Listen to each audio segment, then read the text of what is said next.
Duck and Percy enjoy their work at the harbour, pulling and pushing trucks full of cargo to and from the quay. But one morning, the engines were exhausted. The harbour was busier than ever.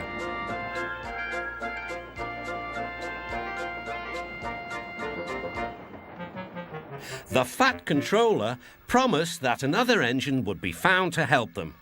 "Huh, it's about time," said Percy. "I ache so much I can hardly get my wheels to move," agreed Duck. They waited for the engine to arrive. It came as a shock when he did. "Good morning," squirmed Diesel in his oily voice. The two engines had not worked with Diesel for a long time. "What are you doing here?" gasped Duck. "Your worthy fat, Sir Topham Hatt sent me. I hope you are pleased to see me. I am to shunt some dreadfully tiresome trucks." "Shunt where?"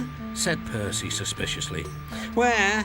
Why, from here to there," purred Diesel, "and again from there to here. Easy, isn't it?"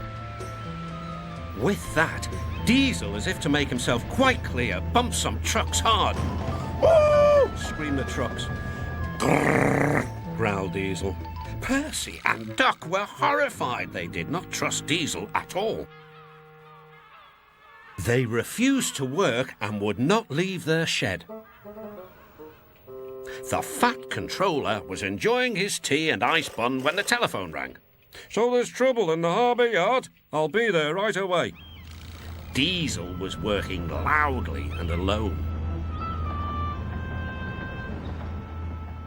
Cargo lay on the quay. Ships and passengers were delayed. Everyone was complaining about the Fat Controller's railway. Percy and Duck were sulking in their shed. "What's all this?" demanded the Fat Controller. We're on strike, sir," said Percy. "Yes," added Duck. "Beg pardon, sir, but we won't work with Diesel, sir." Then, in a quiet, hurt voice, he added, "You said you'd sent him packing, sir." "I have to give Diesel a second chance. I am trying to help you by bringing Diesel here. Now you must help me. He was the only engine available." Percy and Duck went sadly back to work. Next morning, things were no better. Diesel's driver had not put his brakes on properly, and Diesel started to move.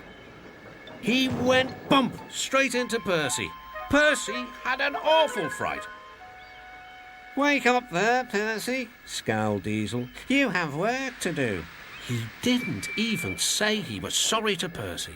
Later, Diesel bumped the truck so hard that the loads went everywhere. "What will the Fat Controller say?" gasped Percy. "He won't like it," said Duck.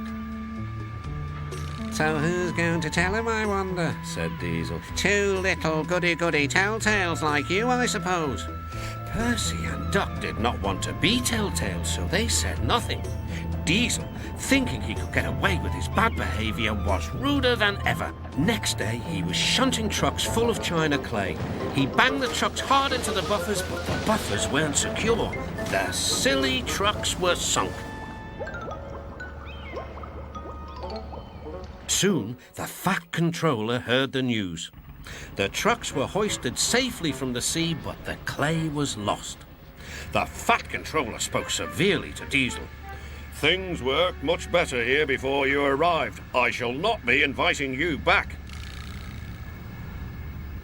Now, Duck and Percy, I hope you won't mind having to handle the work by yourselves again." "Oh, no, sir. Yes, please, sir," replied the engines.